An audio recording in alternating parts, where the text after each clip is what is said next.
अस्सलाम वालेकुम, मैं हूं रेहान तारिक और आप देख रहे हैं दस्तक। 27वीं आईनी तरमीम पर सियासी राब्ते तेज से तेज तर होते चले जा रहे हैं। वज़ीर आज़म शहबाज शरीफ इन दिनों गैर मामूली तौर पर मुतहरिक दिखाई दे रहे हैं और ज़राए के मुताबिक वज़ीर आज़म शहबाज शरीफ ने कल सुबह काबीना का इजलास तलब कर लिया है। इजलास पौने 10 बजे पार्लियामेंट हाउस में होगा। ज़राए के मुताबिक इजलास में 27वीं आईनी तरमीम का मुसवदा मंजूरी के लिए पेश किए जाने का इम्कान है। काबीना की मंजूरी के बाद यह तरमीम सेनेट में पेश की जा सकती है। यानी हुकूमत की भरपूर कोशिश है कि इत्तेहादी जमातों को एतमाद में लेकर मुजव्वज़ा तरमीम को पार्लियामेंट से बासानी मंजूर कराया जा सके। जाहिर है अगर हुकूमत अपने इत्तेहादियों को तरमीम के खदोखाल पर कायल करने में नाकाम रही तो मुस्तकबिल में इसे पार्लियामानी सतह पर मुश्किलात का सामना करना पड़ सकता है। इसी तनाजुर में वज़ीर आज़म शहबाज शरीफ ने इत्तेहादी जमातों से मुशावरत का सिलसिला तेज़ कर दिया है। आज भी उन्होंने मुख्तलिफ जमातों के रहनुमाओं से अलग अलग मुलाकातें की। चौधरी सालिक हुसैन की सरबराही में काफ लीग के वफ़द ने वज़ीर आज़म से मुलाकात की। ज़राए के मुताबिक इस मुलाकात में वज़ीर आज़म ने 27वीं आईनी तरमीम से मुताल्लिक़ हुकूमती मौक़िफ़ पर काफ लीग के वफ़द को एतमाद में लिया। फिर इसी तरह आज MQM के वफ़द ने भी वज़ीर आज़म से मुलाकात की और इस मुलाकात में MQM ने मुजव्वज़ा 27वीं आईनी तरमीम में बल्दियाती हुकूमतों को बाइख्तियार बनाने से मुताल्लिक़ शिक़े शामिल करने का मुतालबा किया और 26वीं आईनी तरमीम के वक्त भी MQM ने यही मुतालबा सामने रखा था, जिसको हुकूमत ने अगली तरमीम में शामिल करने की यकीन दहानी कराई थी। इसीलिए अब MQM की जानिब से ये मुतालबा फिर सामने रखा गया। देखना ये होगा कि हुकूमत इस बार MQM के इस मशवरे को मानती है और अगर इस बार भी इसको नज़रअंदाज किया जाता है तो क्या MQM भी हुकूमत को टफ टाइम दे सकती है, ये अहम सवाल है। फिलहाल MQM की जानिब से 27वीं आईनी तरमीम पर ग्रीन सिग्नल दिया गया है, लेकिन इस वक्त अहम मसला पीपल्स पार्टी का राजी होना है। जबकि मीडिया रिपोर्ट्स के मुताबिक हुकूमत 27वीं आईनी तरमीम के मुसवदे को हतमी सूरत देने के आखिरी मरहले में है और इम्कान जाहिर किया जा रहा है कि ये मुसवदा मुमकिना तौर पर आज मुकम्मल हो जाएगा। हुकूमत की ख्वाहिश है कि इसे जुमे के रोज़ वफाकी काबीना के सामने रखा जाए और उसी दिन सेनेट में पेश कर दिया जाए। सरकारी ज़राए के मुताबिक मुजव्वज़ा तरमीम में दिफा के शोबे से मुताल्लिक़ भी चंद अहम शिक़ें शामिल की गई हैं, जिनका बुनियादी मकसद तीनों मुसल्लह अफवाज के दरमियान हम-आहंगी, राब्ताकारी और मुश्तरका हिकमत अमली को मज़ीद मजबूत बनाना है ताकि किसी भी बैरूनी ख़तरे या जारहियत की सूरत में रियासत तेज़ और यकजहती के साथ रद्द-ए-अमल दे सके। दरहकीकत आर्टिकल 243 मुसल्लह अफवाज की कमांड से मुताल्लिक़ है। इस आर्टिकल में दर्ज है कि सदर मुमलिकत मुसल्लह अफवाज के सुप्रीम कमांडर हैं जो वज़ीर आज़म के साथ मुशावरत से मुसल्लह अफवाज के सरबराहान का तकर्रुर करते हैं और उनकी तनख्वाह और मराआत का तयन करें। रिपोर्ट्स के मुताबिक 1973 के आइन के बाद यह पहली बार हुआ है कि वज़ीर आज़म शहबाज शरीफ ने आर्मी चीफ सैयद आसिम मुनीर को फील्ड मार्शल के ओहदे का एजाज़ दिया है। इसीलिए आईनी माहिरीन के नज़दीक इस ओहदे को आईनी तौर पर तस्लीम करने के लिए आर्टिकल 243 में तरमीम की जा रही है। बहरहाल इस वक्त हुक्मरान जमात मुस्लिम लीग नून अपनी इत्तेहादी जमातों के साथ मुशावरत में मसरूफ़ है ताकि 27वीं तरमीम को पार्लियामान से पुरसुकून तरीके से मंजूर कराया जा सके। वज़ीर आज़म शहबाज शरीफ नून लीग के वफ़द के साथ सदर आसिफ अली जरदारी और बिलावल भुट्टो जरदारी से मुलाकात कर चुके हैं ताकि पीपल्स पार्टी की हिमायत को यकीनी बने। ज़राए के मुताबिक पीपल्स पार्टी मजमूई तौर पर कई तजावीज़ पर आमादगी जाहिर कर चुकी है, लेकिन NFC अवार्ड में तजवीज़ करदा तब्दीलियों के हवाले से उसे मुख्तलिफ तहफ़्फ़ुज़ात हैं।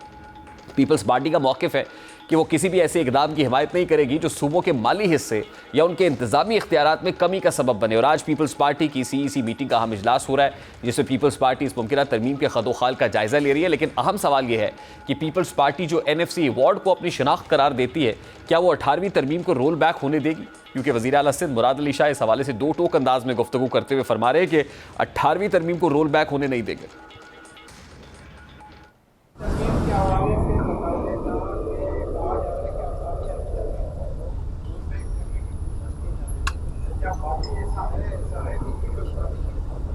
नहीं, वो आंसर नहीं, ऐसा नहीं है। अच्छा, बिलावल भुट्टो ने जैसे बता दिया कि NFC में जो सूबों का शेयर है उसको जो काफी हासिल है उस शिक में जो है वो तरमीम की बातें हो रही है, तो पीपल्स पार्टी उसको बैक करेगी नहीं। अब पीपल्स पार्टी की तरह तहरीक इंसाफ भी NFC अवार्ड में तरमीम पर अपने तहफ़्फ़ुज़ात का इजहार कर रही है। यही वजह कि बैरिस्टर गौर कहते हैं कि 27वीं तरमीम वफाक के लिए ख़तरा है। सूबे इंतजार कर रहे हैं कि 11वां NFC अवार्ड कब आएगा। आज तक जब से आईन बना है उसमें कभी किसी ने अमेंडमेंट नहीं की, उसको कभी किसी ने नहीं छेड़ा। 2010 में जब 18वीं तरमीम हुई तो उसमें यह यकीन दहानी कराई गई सूबों को कि नेशनल फाइनेंस अवार्ड में आपका शेयर हमेशा नए अवार्ड में प्रीवियस अवार्ड से कम नहीं होगा। इसलिए अगर आप प्रीवियस अवार्ड को कम कर रहे हैं, आप अपने अभी पाक KPK का हिस्सा है आपके पास फॉर इंस्टेंस 14.28% है, जबकि अभी 19% होना चाहिए और आप इसको रिवर्स कर रहे हैं, तो आप पूरे वफाक को दाव पे लगा रहे हैं। दूसरी जानिब मौलाना फजल रहमान ने भी 27वीं तरमीम के हवाले से रद्दअमल दिया है। वो कहते हैं कि हमने 26वीं तरमीम में हुकूमत को 34 शिकों से दस्तबरदार कराया, लेकिन अब फिर वही करने की तैयारी की जा रही है। 34 शिकों से हुकूमत को दस्तबरदार किया या दस्तबरदार होने पर आमादा किया, और सिर्फ 22 शिकें जो है वो रह गई थी, जिसमें एक शिक पीपल्स पार्टी के कहने पर भी ख़त्म हुई। उस वक्त उन्होंने कहा था कि हम इन चीज़ों से दस्तबरदार हो रहे हैं, अब 27वीं तरमीम के ज़रिए से वही जबर मुल्क के ऊपर मुसलत करने की कोशिश की जा रही है। यही है, हमें मसौदा नहीं मिला है, जब मसौदा आएगा तो हम पार्टी का इजलास बुलाएंगे, फिर हम पूरे अपोजिशन मिलकर एक मौक़िफ़ इख्तियार करना चाहते हैं। ये तो मेरी इब्तिदाई राय है, फिर हम मुत्तफ़क़ा तौर पर जो राय बनाएंगे इस बात करेंगे। इस वक्त पाकिस्तान पीपल्स पार्टी के मरकज़ी रहनुमा डॉक्टर कादिर खान मद्दूखेल साहब ने भी ज्वाइन किया। अस्सलाम वालेकुम डॉक्टर साहब, बहुत बहुत शुक्रिया आपके वक्त के लिए।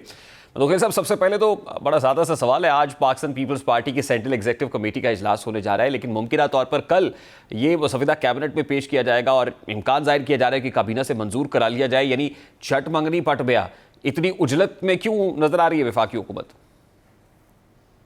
नहीं, ऐसा मुझे नहीं लग रहा है। उसकी वजह ये है कि सबसे पहले तो काबीना से पास कराना जरूरी है, उसके बाद ये बिल टेबल होगा, टेबल होने के बाद इसके ऊपर बहस होगी, बहस के बाद ये स्टैंडिंग कमेटी को भेजे जाएंगे, स्टैंडिंग कमेटी के बाद सियासी मुलाकातें होंगी और आपस में डिस्कशन होगा, उसके बाद जाके फाइनल होगा। ये एक हाउस का आपको प्रोसेस बता रहा हूँ, मिसाल सेनेट का, इसी तरह कौमी असम्बली भी इस तरह पूरा प्रोसेस से गुजरेगा।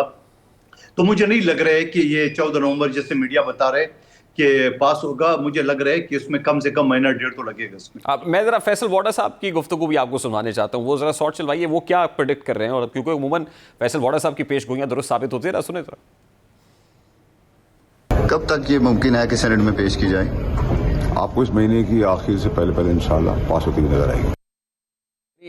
नवंबर के इख्तिताम से पहले कहते हैं कि ये तरमीम पास हो जाएगी, ये फैसल वाडा साहब कह रहे हैं। मैं ये कह रहा हूँ सर कि कैबिनेट से ज़ाहिर मंजूरी प्रोसीजर का एक हिस्सा है, उसके बाद इसको टेबल किया जाएगा ईवान में, लेकिन क्या क्योंकि इत्तेहादी हुकूमत है तो इत्तेहादियों का की इसके ऊपर इनपुट आने से पहले, कंसल्टेशन मुकम्मल होने से पहले ही काबीना से मंजूरी पा जाएगा? नहीं, काबीना से मंजूरी एक अलग चीज़ है। काबीना से मंजूरी है, ये हुकूमत की सवाबदीद है और एक वो है, एक लाजमी जुज़ है। और बाकी आप खुद बता रहे कि एक तरफ मीडिया कह रहे 14 नवंबर तक पास होगा, दूसरा फैसल वाडा साहब कह रहे नवंबर के आखिर तक होगा, तो कंट्राडिक्शन तो है ना, ये मौजूद है। तो मैं ये समझ रहा हूँ कि बहुत सारे लोगों की ख्वाहिश तो हो सकती है कि छठ मंगनी पट बिया वाला चक्कर तो हो जाएगा, लेकिन ऐसा मुमकिन नहीं है क्योंकि एक प्रोसेस से गुजरना पड़ेगा। और ये वैसे ख्वाहिश है कुछ लोगों की? यकीनन जो मीडिया रिपोर्ट बता रही है ख्वाहिश तो हो सकती है, लेकिन वो सबसे बड़ा ख्वाहिशमंद जो फैसल वाडा साहब है वो कह रहे महीने के आखिर तक, तो महीना तो हो गया ऑलमोस्ट। अब आज 6 तारीख है तो महीने के आखिर तो समझ लो 25 दिन तो हो गया ऑटोमेटिकली, तो इतनी टाइम लगेगा, कम से कम महीना डेढ़ लगेगा उसमें। पीपल्स पार्टी की तरफ से भी जो उनका फीडबैक आ रहा है उसमें तो आज मुराद अली शाह साहब का स्टेटमेंट हमने सुनवाया, शाजिया मरी साहिबा हो गई, इवन रज़ा रब्बानी साहब, ये तो वो तो 18th अमेंडमेंट स्पेसिफिक ज़्यादा है कि उसको रोल बैक नहीं होने देंगे। सिर्फ यही एक कंसर्न पीपल्स पार्टी का या कुछ और भी है? देखिए, बिल्कुल पीपल्स पार्टी 18 अमेंडमेंट की भी बात कर रही है, नफसी अवार्ड की भी बात कर रही है। मिसाल के तौर पे ये जो मीडिया वो है, अभी इस वक्त सेंट्रल कमेटी का हमारे इजलास जारी है और रात तक इंशाल्लाह एलामिया आ जाएगा कि पीपल्स पार्टी क्या सोच रही है इसके बारे में। मिसाल के तौर पे हेल्थ को वफाक को देने की जो है ना तजवीज़ मीडिया रिपोर्ट के मुताबिक, लेकिन क्या आप बता सकते हो कि सिंध में पाकिस्तान क्या एशिया की बेहतरीन अस्पताल यहाँ बनाया गया, चाहे वो दिल के अस्पताल हो, चाहे ट्रामा सेंटर हो बेनज़ीर, चाहे वो किडनी हॉस्पिटल हो, किडनी ट्रांसप्लांट हो, तो ये सारी चीज़ें हैं। तो ये मुझे नहीं लग रहा है किसी तौर पे पीपल्स पार्टी इसके ऊपर नहीं बनेगी, क्योंकि पीपल्स पार्टी ने जो हेल्थ के ऊपर सेक्टर में जो काम किया है वो पाकिस्तान का कुछ सुबह तो छोड़िए, एशिया के बेहतरीन वो है, वो वफाक को इस तरह से नहीं देगी। और यकीनन उसके ऊपर सिंध की बड़ी अखराजात भी आए हैं, जैसा SICBD, तो SICBD कैसे उसको दिया जाएगा? मुझे एक बात बताओ, हेल्थ का जना अस्पताल पहले जो सुप्रीम कोर्ट ने ऑलरेडी हमारे खिलाफ फैसला दिया था, उसके बावजूद वफाक को नहीं संभाल सके, उसके बावजूद वफाक उसके लिए फंड नहीं ले सकते, तो वो भी सिंध हुकूमत को दे दिए। जो वफाक अपने इदारे संभाल नहीं सकते, दोबारा सिंध का कैसे बोझ उठाएंगे या बाकी सूबों को कैसे उठाएंगे? मुझे नहीं लग रहा है, ये मुमकिन नहीं है। अच्छा, मैं ये कह रहा हूँ सर, आपके जो कंसर्न्स है पीपल्स पार्टी के रिजर्वेशन सिर्फ 18th अमेंडमेंट को लेके, बाकी किसी पे कोई मतलब कोई तहफ़्फ़ुज़ात नहीं है, वो आर्टिकल 240 हो, 243 हो। मौलाना फजल रहमान का स्टेटमेंट हमने सुनवाया कि वो कहते हैं कि 26वीं आईनी तरमीम में 34 शिकें जो हैं वो रद्द की गई थी, अब उनको इनकॉर्पोरेट किया जाएगा 27 के अंदर और यहाँ मंजूर करा ली जाएंगी। जो रह गया था काम वो 27वीं आईनी तरमीम में कर लिया जाएगा। मौलाना साहब की बातों मेरे लिए बड़ा मुहतरम है, उनकी बातों का जवाब तो मैं नहीं दूंगा क्योंकि मसौदा उन्होंने भी नहीं पढ़ा है, वो भी मफरूजे पे बात कर रहे हैं जैसा आप और मैं कर रहे हैं। तो ये बातें तो सारी, और यकीनन मैं आपको एक चीज बता दूं कि जो 24वीं तरमीम आई थी उसमें भी कई शिक थी, वो गठा के जो है ना वो 20-21 पे आके पहुंच गई है, और इसी तरह 18वीं तरमीम में उसके कई शिक थे, उसकी जाके 105 पे गठा के आ गए। शिक तो हो सकता है 10 हो सकता है, 20 हो सकता है, 40 हो सकता है, लेकिन जरूरत नहीं है सब पे इतफाक हो। जिन पे इतफाक हो पास हो जाएगा, जिन पे इतफाक नहीं हो रह जाएगा। नहीं तो मंदुखिल साहब, अभी जो सीईसी मीटिंग हो रही है ये भी मफरूजे पे ही हो रही है, बगैर किसी मुसव्विदे के, बगैर आईनी तरमीम के खदोखाल के?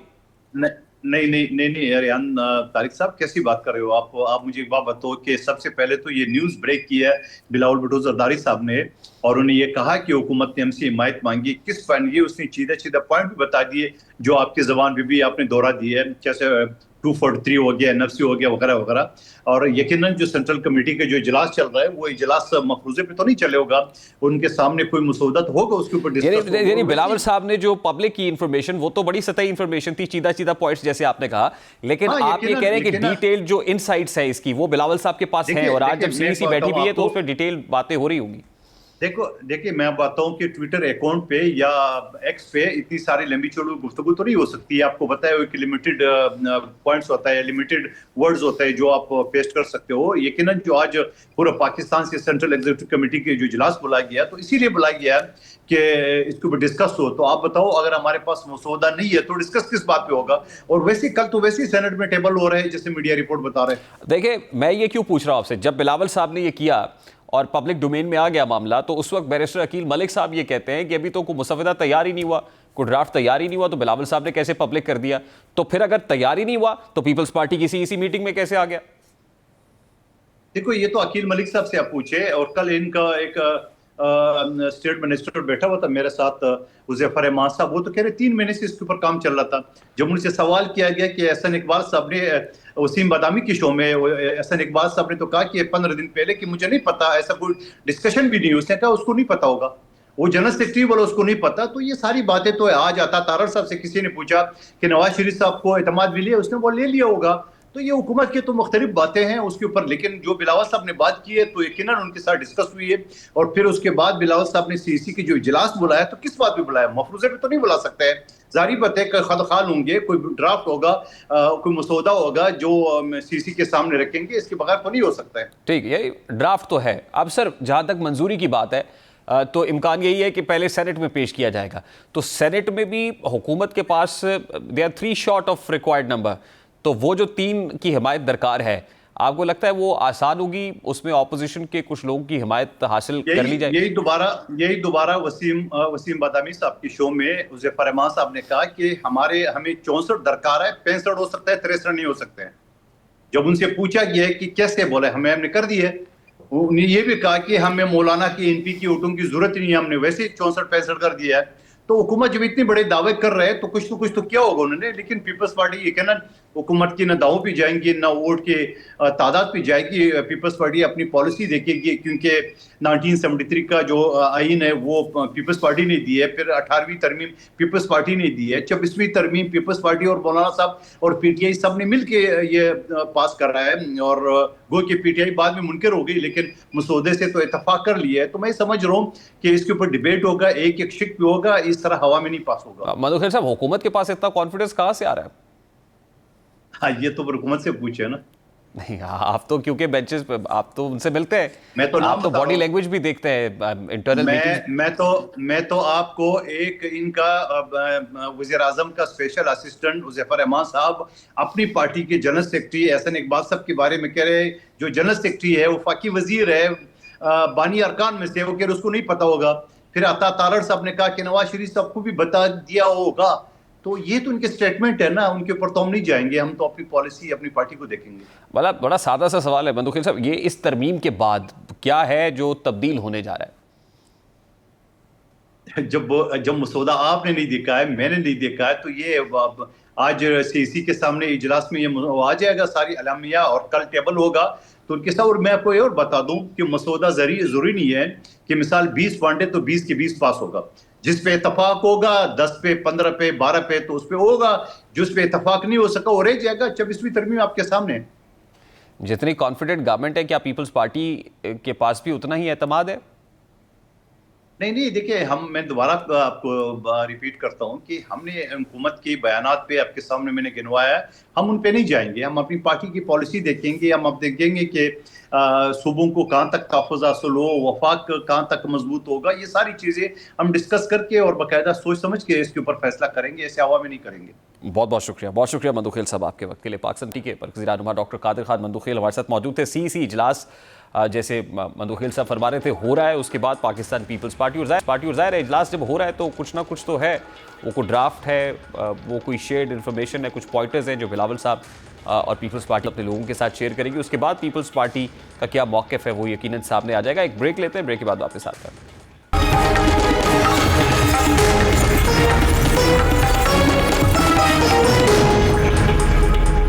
इस्तांबुल में आज पाकिस्तान और अफगानिस्तान के दरमियान मुज़ाकरात का नया दौर शुरू हो गया। ये मुज़ाकरात एक ऐसे मौके पर हो रहे हैं जब दोनों ममालिक के ताल्लुकात कई माह से कशीदगी और बेतमादी का शिकार हैं। पाकिस्तान की जानिब से वफ़द में आला सतही अस्करी, इंटेलिजेंस और ब्यूरोक्रेटिक नुमाइंदे शामिल हैं, जबकि तुर्की और कतर बतौर सालिस इस अमल का हिस्सा है।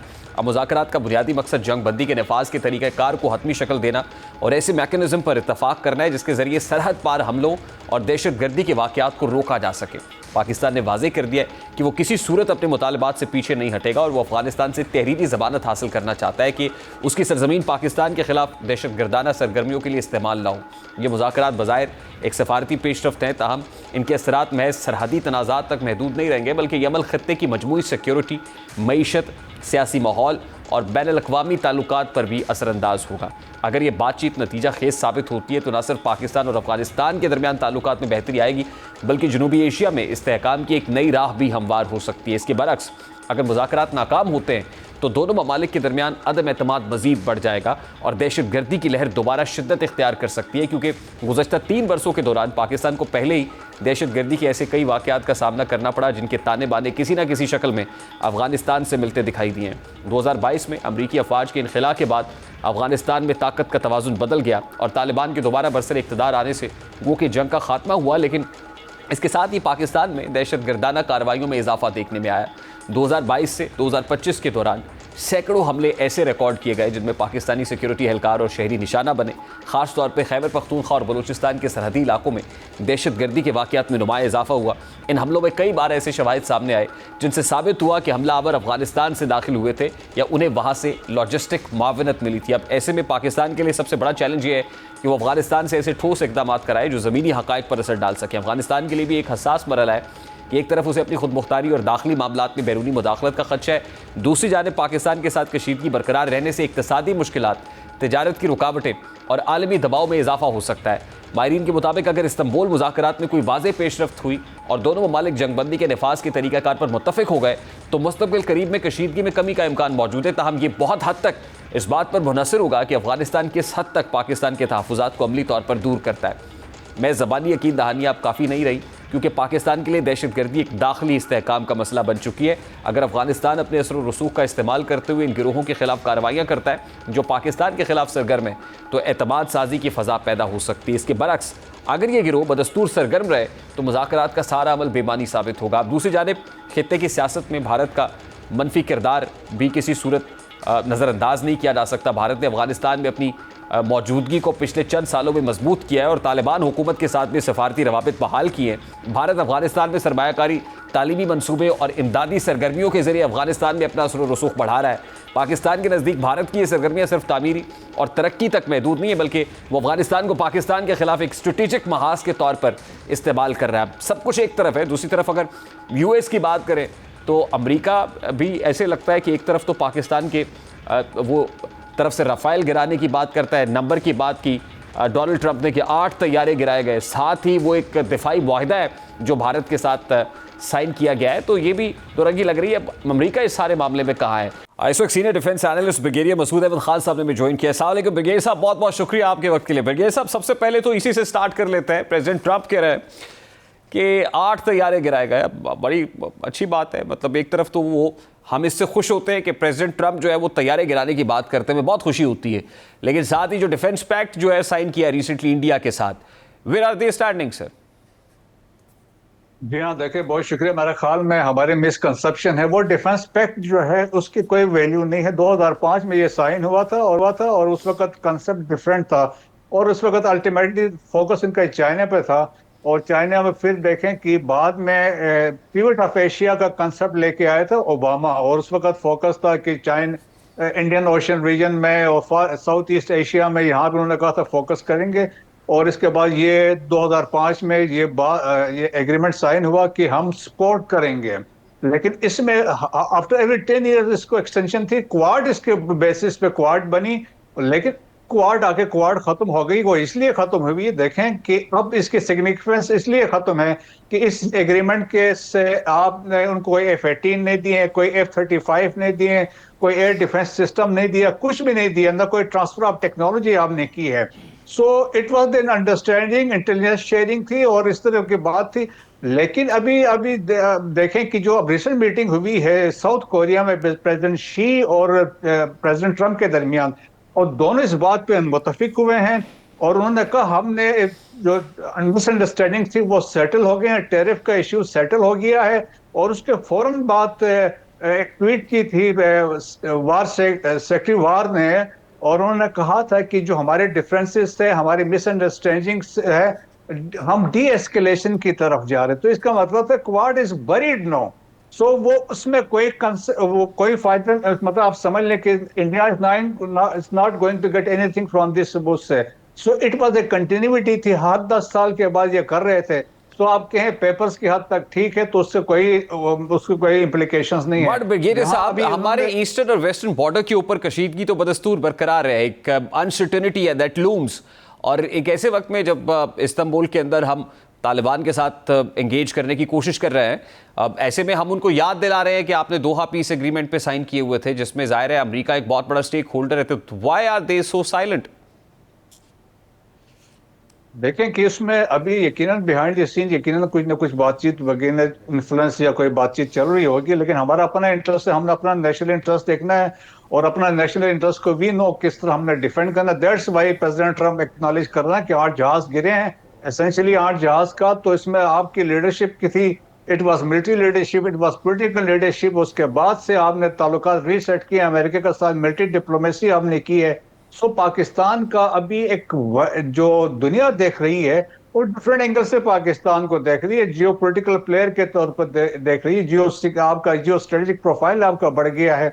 सो पाकिस्तान का अपना इंटरेस्ट है, हम चाहते हैं कि हमारे वेस्टर्न फ्रंट जो है, बॉर्डर जो है, यहाँ पे हालात बेहतर हो, हमारे ये फ्लैंक महफूज हो। उसके लिए यकीनन बातचीत अभी चल रही है, चीजें टेबल पे रखी गई हैं, और स्पेशली अभी जो बातचीत आज जो स्टार्ट हुई है, और दिस इज वेरी इंपॉर्टेंट, इसमें बेसिकली मॉडलिटीज मैकेनिज्म की बात होनी थी, और उस पर अब ये बातचीत होगी। अब इसमें देखते हैं कि क्या आउटकम होता है। लेकिन पाकिस्तान ने जो थ्रस्ट लाइन आप कहें, पाकिस्तान के पॉइंट्स थे कि सेफ हेवंस वहां पे नहीं होने चाहिए। दूसरा ये वाज़ेह तौर पर कहा था कि खारजी लीडर्स हैं, कमांडर्स हैं, सो कॉल, उनको अरेस्ट किया जाए। और तीसरी चीज थी जो ये अफगान तालिबान रजीम लॉजिस्टिक सपोर्ट दे रही है वो इनको न दे, और एक वेरीफाइबल मैकेनिज्म बनना था जो उस पर डिसाइड करना, ताकि जो बॉर्डर्स की मॉनिटरिंग कौन करेगा। पिछले मेरे ख्याल में जब से अफगान तालिबान पावर में आए 15 अगस्त 2021 से, इन 4 सालों में यहाँ पे आप देखें तश्कील दर तश्कील वेस्टर्न बॉर्डर से पाकिस्तान में दाखिल हो रहे हैं, तो वो हवा से या आसमान से नहीं उतर रहे हैं, they are being facilitated by Afghan Taliban regime. उनकी सपोर्ट से आप देखें ना कि मैक्सिमम अफगान नेशनल्स आ रहे हैं, और अफगान सुसाइड जितने थे मेजॉरिटी थे और अफगान, तो इसका मतलब है रिक्रूटमेंट उनको वहां से इजीली मिल रही है, उनका वहां पे स्ट्रॉन्ग, मतलब उनकी को विल तो हो सकती है, but they are unable to stop TTP, कि वो हमारे यहाँ जो है वो इस तरह की इंसर्जेंसी करें। तो लगता यह है कि ज़ाहिर है उनके यहाँ भी कुछ ग्रुप्स तो मौजूद हैं, तो लगता यही है कि वो शायद इसको मुकम्मल तौर पे पाकिस्तान को इस बात की यकीन दहानी ना करा पाए इस वजह से बावजूद। तो आपको इन मुज़ाकरात की कामयाबी के कितने इम्कानात नज़र आते हैं? चौथा दौर है, पहले 3 अदवार जो हैं वो गुजर गए, बेनतीजा साबित हुए, अब चौथा दौर है, तो प्रोबेबिलिटी क्या है कि अब कामयाबी मिलेगी? साल में उम्मीद की जा सकती है, क्योंकि देखें जो 25 अक्टूबर को जो बातचीत हुई थी इस उन्हीं के रिक्वेस्ट पे और मीडिएटर्स के वजह से ये दोबारा टेबल पे बैठे थे और इस पे ये चीजें तय हुई थी कि सीज फायर की कंटिन्यूएशन होगी, एक हम मैकेनिज्म को डेवलप करेंगे। सो मेरे ख्याल में जिस तरह इतलात आ रही हैं कि इसमें से कोई मौला हिबतुल्लाह अखुंज़ादा की भी इनपुट शामिल हुई है और तो वहां पे बातचीत होगी। तो देखें ना कि Afghanistan is dependent on Pakistan, हम तो उनके ऊपर नहीं है। अभी वो कह रहे हैं कि हमारे 800 कंटेनर यहाँ पे खड़े हैं। तो भाई जब आप दहशतगर्दी करवाएंगे, आप तश्कीलें भेजेंगे, तो फिर यकीनन ये लेवरेजेस तो हम इस्तेमाल करेंगे। So it is in the best interest of Afghanistan कि जो पाकिस्तान के डिमांड्स है और बिल्कुल हक पे और जायज डिमांड्स है, और यही इंटरनेशनल कम्युनिटी भी कह रही है, कतर वाले कह रहे हैं, यही तुर्किया वाले कह रहे हैं। तो देखें, अगर दिल में चोर नहीं होगा तो वो एक्सेप्ट करना चाहिए। अगर ये कहते हैं हमारी कैपेसिटी नहीं है, हमारी कैपेबिलिटी नहीं है, हम उनको रोक नहीं सकते, फिर आप हमें बताएं कि हम कर लेंगे। ठीक, ब्रिगेडियर साहब, I have to wind it up here. बहुत बहुत शुक्रिया ब्रिगेडियर मसूद अहमद खान मौजूद थे। Let's take a break here और ब्रेक के बाद वापस आते हैं।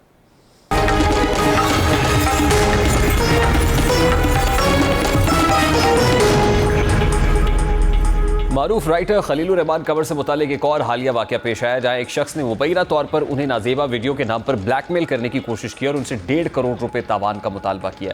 अब ये वाक़या पाकिस्तानी माशरे में थी। माशरे में तेज़ी से बढ़ते हुए साइबर क्राइम के रुझान की एक और मिसाल है। खलीलुर रहमान कबर को ब्लैकमेल करने वाले को गिरफ्तार तो कर लिया गया है। पुलिस के मुताबिक रायविंड से गिरफ्तार होने वाला मुल्जिम उस्मान असगर न सिर्फ तावान का मुतालबा कर रहा था, बल्कि उसने खलीलुर रहमान कबर को संगीन नताइज की धमकियां भी दी, जिससे जाहिर होता है कि एक मुनज़्ज़म और सोचा समझा मंसूबा था। ये पहलू नहायत अहम है कि खलीलुर रहमान कबर जैसी मारूफ शख्सियत को निशाना बनाया गया, क्योंकि अवामी शख्सियात की निजी ज़िंदगी और शोहरत माशरती दबाव के बायस ज़्यादा हसास होती है और यही हसासियत उन्हें ब्लैकमेलिंग के खिलाफ निस्बतन कमज़ोर बना देती है। अब टेक्नोलॉजी ने जहाँ इजहार राय और रवाबित को आसान बनाया है, वहीं ये ब्लैकमेलिंग, डेटा चोरी और किरदार कुशी जैसे ख़तरनाक जराइम के दरवाजे भी खोल चुकी है। माशरे में वीडियोज़ और लीक मवाद को बतौर हथियार इस्तेमाल करने का रुझान ख़ास तौर पर ख़वातीन और मारूफ शख्सियात के खिलाफ बढ़ रहा है। इस तराजुर में अगर इन वाक़यात को संजीदगी से ना लिया गया और मौसर कानूनी इक़दाम ना किए गए तो ये रुझान मज़ीद मजबूत हो सकता है। ऐसे केसेस में ये भी देखा जाता है कि किरदार कुशी का ख़तरा महज शख्सी नहीं बल्कि इदारा जाती शोहरत को भी मुतासर कर सकता है। किसी भी चेहरा साज या लिखारी की साख उसकी माशरती और पेशा वाराना पोजीशन पर बराह रास्त असरअंदाज होती है।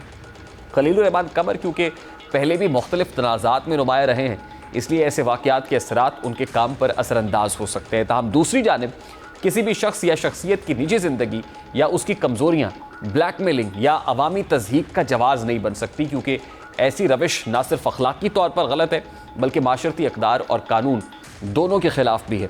बहरहाल पुलिस की जानिब से फ़ौरी कार्रवाई और मुलज़िम की गिरफ्तारी एक मस्बत कदम ज़रूर है।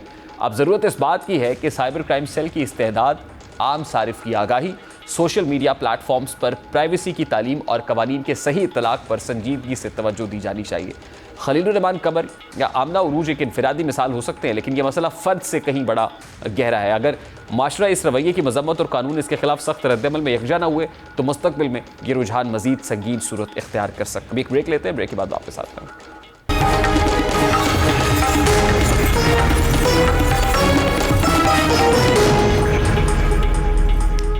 कोहिस्तान करप्शन स्कैंडल केस में मजीद पेशरफ्त का सिलसिला जारी है, क्योंकि नैब की तहकीकात में न सिर्फ मजीद गिरफ्तारी अमल में आई है बल्कि अदालत ने 8 मुलजिमान को जिस्मानी रिमांड मुकम्मल होने के बाद अदालती रिमांड पर जेल भेज दिया है।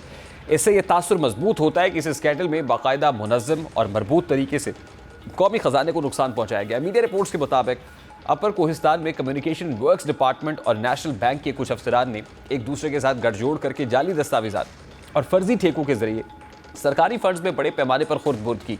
इस स्कैंडल में ये बात भी सामने आई कि बाज़ मुल्ज़िमान ने ठेकेदारों के नाम पर सिक्योरिटी डिपॉजिट की वापसी के बहाने एक अकाउंट से 37 अरब रुपए से ज़ायद रकम निकलवाई, जबकि हकीकत में ये मंसूबे मौजूद ही नहीं थे, या जिन ठेकेदारों के नाम पर बिल पास हुए वो दूसरे किसी अवामी या तामीराती सरगर्मी का हिस्सा नहीं थे। यानी इस केस में इख्तियारात का नाजायज़ इस्तेमाल वाज़े तौर पर नज़र आता है। सरकारी अफसरान जिनका बुनियादी फ़र्ज़ अवामी पैसे की निगरानी और शफाफ इस्तेमाल था, वही निज़ाम को अंदर से कमज़ोर करने में शामिल पाए गए। इस करप्शन का मुहर्रिक सिर्फ माली मफाद तक महदूद नहीं लगता, बल्कि सरकारी इदारों में एहतसाब के कमज़ोर निज़ाम, चेक एंड बैलेंस की अदम मौजूदगी और मकामी सियासी और इंतज़ामी सरपरस्ती ने इस गैर कानूनी नेटवर्क को परवान चढ़ाया। कई मुल्ज़िमान के ख़ानदानों और करीबी रिश्तेदारों को भी इस स्कैंडल में शामिल पाया गया, जिससे जाहिर होता है कि ये एक मुनज़्ज़म गिरोह की सूरत में काम किया जाने वाला जुर्म था। इस केस में ये भी सामने आया कि एक अहम किरदार मोहम्मद रियाज ने बैंक में कैशियर की हैसियत से मुलाजमत के दौरान और बाद अज़ां ठेकेदार बनने के बाद अपने रिश्तेदारों के नाम पर कंपनीज बनाकर फंड्स की गैर कानूनी मुंतकिली में मरकज़ी किरदार अदा किया। इस तरह के किरदार इस बात की अलामत है कि किस तरह आम सरकारी ओहदों को करप्शन की सीढ़ी बनाने का माहौल मौजूद है। बहरहाल कौमी खजाने को पहुंचने वाला नुकसान सिर्फ 37 अरब रुपए तक महदूद नहीं, बल्कि इसकी वजह से तरक्याती मनसूबों की साख मजरू हुई है, अवामी सहूलियात का अमल रुक गया है और रियासती इदारों पर अवाम का एतमाद कमज़ोर हुआ है। ऐसे स्कैंडल माशी अदम इस्तेहकाम को बढ़ाते हैं, क्योंकि जब तरक्याती बजट करप्शन में ज़ाया हो जाता है तो समाजी बहबूद, ढांचा जाती तरक्की और अवामी खदमात शदीद मुतासर होती हैं। इस स्कैंडल से ये सबक भी मिलता है कि करप्शन सिर्फ माली बदउनवानी नहीं होती, बल्कि ये अवामी हुकूक की लूट मार, रियासती अमलदारी की कमज़ोरी और शफाफ तर्ज़ हुक्मरानी की खिलाफ वर्जी भी है। अब इस केस में होने वाली हालिया पेशरफ्त यकीनी तौर पर एक मस्बत कदम है, लेकिन असल चैलेंज इस बड़े मालियाती जराइम के नेटवर्क को बेनकाब करना है। इस स्कैंडल के सरपरस्त नासिर तक पहुँचना, लूटी गई रकम की वापसी को यकीनी बनाना है। अगर इस केस में मिसाल कायम ना की गई तो ये सिलसिला मुस्तकबिल में भी इसी तरह जारी रह सकता है। प्रोग्राम के वक्त अपने इख्तिताम को मुलाकात होगी इंशाअल्लाह। कल अपना रखिए ख्याल। अल्लाह हाफ़िज़।